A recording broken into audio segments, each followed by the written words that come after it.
Hey patrons, welcome to the video for October. I want to start off the video this month with a big welcome and a big thank you for all of our new patrons that joined over the course of October.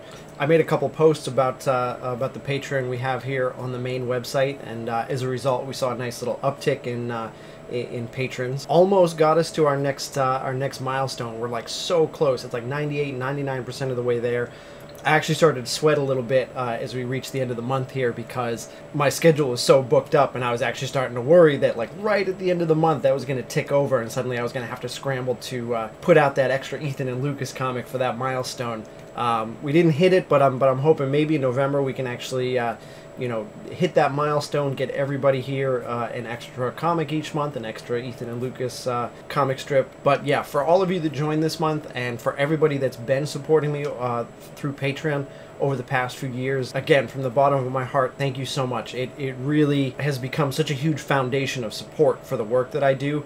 You know, as we move into an age where online advertising is a little bit less reliable and a lot more finicky, this whole Patreon thing has come to make a lot of sense to me in regards to a system that allows you to not only directly support and keep the main website running, but also gets you a bunch of additional stuff in the process. And ultimately that makes the most sense to me in terms of like, I do work for you guys, you support me, I do work, and it's just such a direct relationship that that I vastly prefer it over the whole advertising scheme that you know, used to be the norm. So yeah, I just wanted to start this month with a big thank you for all of that support. And with that said, let's jump into some questions for October. First up, we have Matthew Harrington with a kind of an easy one. So Matthew asks, what is your favorite car?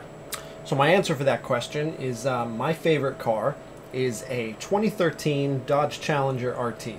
And if that seems a little specific, that's because I'm biased because I own one. So naturally that should be my answer for my favorite car.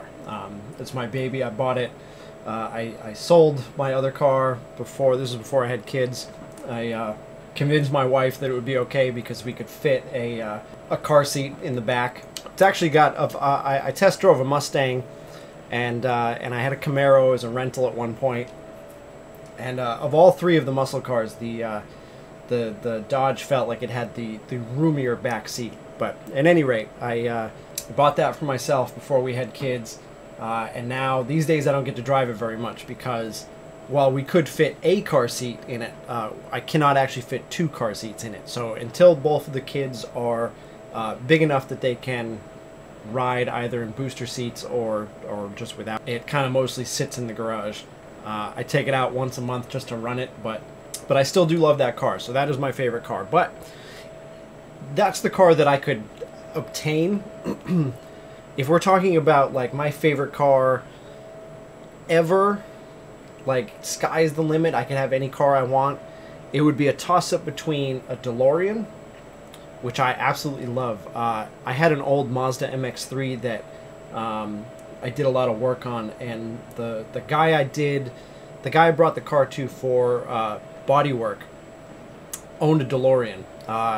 He had it in his shop, and every time I went over there, I would just stare. I mean, it's such a beautiful, unique car. Like I love the story behind it. I mean, you know, never mind even just the Back to the Future part. Like, it's just like the story behind DeLorean and the DeLorean company and that car. You know, just always kind of fascinated me. So it would be a toss-up between the DeLorean or a 1970 Boss 429 Mustang, which I really love the look of that car. Never driven one. I've seen one in person. Never got to drive it, but I really like that car. So those are the cars that are at the top of my list.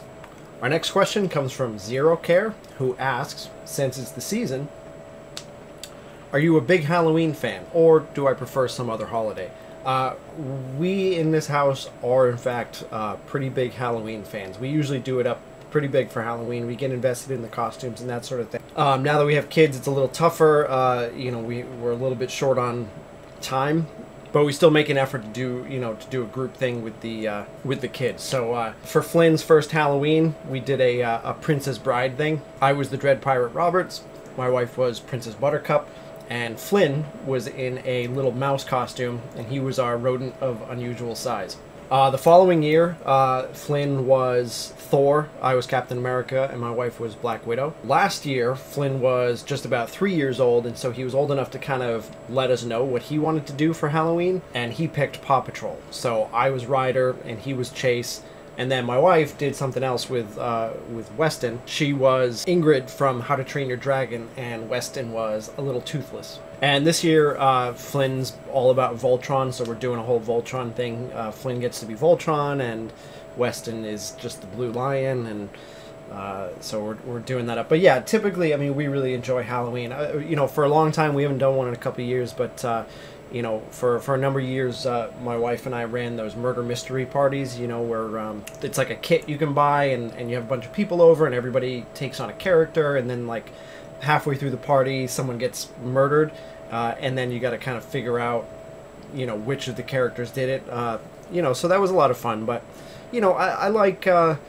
you know, I like Christmas. I like Christmas more now than I used to for a while. For a little while, I wasn't a big fan of Christmas. But now that I have kids, Christmas is kind of, you know, that magic is coming back to Christmas.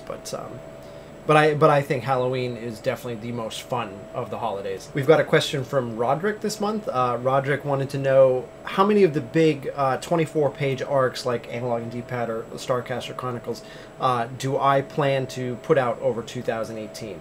That's a little tricky because as of late, you know, just because nothing seems to ever go according to plan, I try not to speculate on that, like, because it just, you know, if I try and plan one thing and it doesn't happen, it just adds to my stress level. So I've been trying to sort of just, you know, be content with letting things happen when they happen, and I get to it when I get to it, and I just do as much as I can, and, you know, I'm just happy with whatever I can get out. That said, ideally, I would like to see 2 of each in 2018. I would like to get out 2 full issues of Analog and D-Pad and 2 full issues of Starcaster. That would make me happy.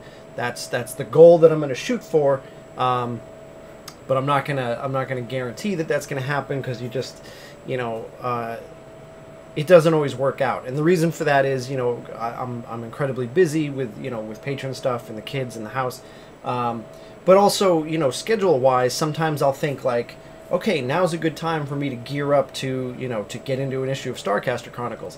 However, I'll look at the you know, the schedule of games that are coming out, and, you know, an issue of Starcaster Chronicles will take a month or 2.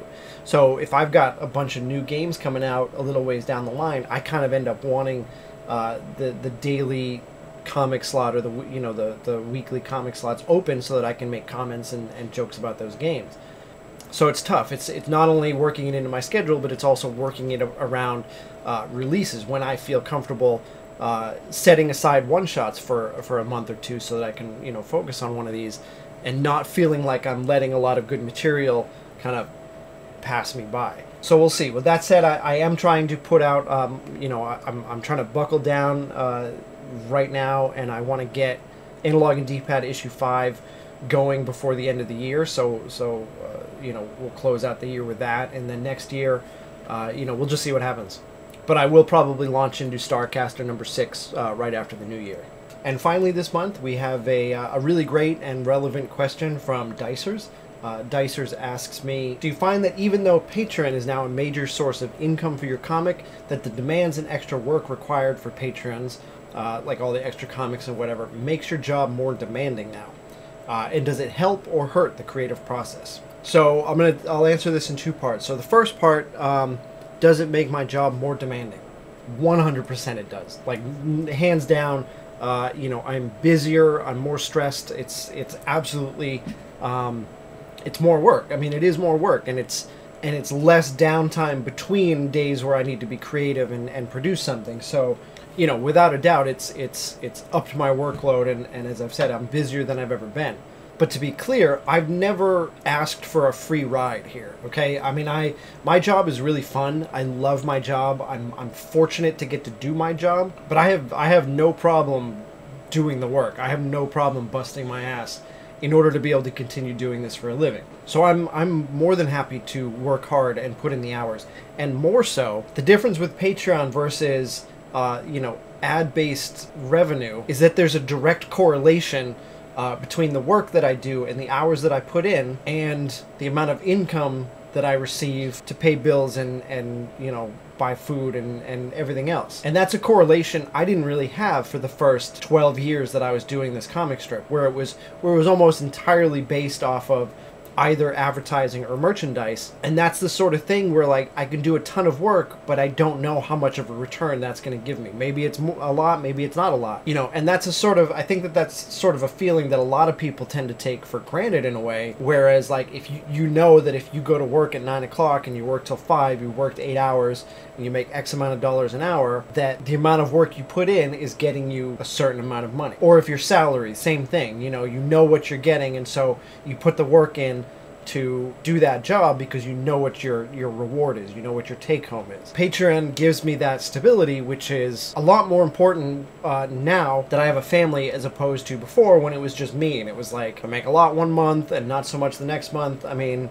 you know, whatever, you learn to work with that, and it's only me that's affected by it. But now having kids and all this other responsibility, this is a better setup for me. And so if that means doing a little bit more work in order to make that happen, I'm fine with that. And it's a little twisted, but I even wish I could do more. I don't have the time for it right now, but when some other things give, when I finish working on this house and all of the time that I'm currently devoting to that frees up, I probably will even look to do more work because I do love the job. But I'm not gonna, you know, I'm not the type that's gonna shy away from having to work more hours or anything like that. And to address the second part of your question, whether or not it helps or hurts the creative process, the stuff that I do for Patreon was kind of chosen and engineered. It was not necessarily stuff that I was doing otherwise. You know, I do the Patron cameo comics. That wasn't something I did or would even be doing on the regular site. Chef Brian, I was pretty much done with him apart from, you know, until I brought him back to Patreon. So, you know, stuff like that, it's not like I'm not tapping into the same creative areas that I use for the comics on the main website because it's different material, it's different stories, it's an entirely different thing. So, you know, using that creative energy to create the Patreon stuff isn't actually taking away anything from what I do for the regular comic strip. So it's more work, but it's almost like it's separate work. It's not like, you know, in the course of the website, I need to come up with 12 gaming-related comics a month, and now I have to do, like, I have to also find 5 additional game-related comic ideas a month for Patreon. You know what I mean? It's not like I'm scraping the bottom of a barrel. They're kind of two separate things, so one's not really impacting the other. All right, and that about does it for this month. I know I said it at the beginning, but I can never say it enough. Thank you guys so much for being patrons and for your support. Thanks for watching the video. Thanks for asking the questions for me to answer, and we'll see you next month.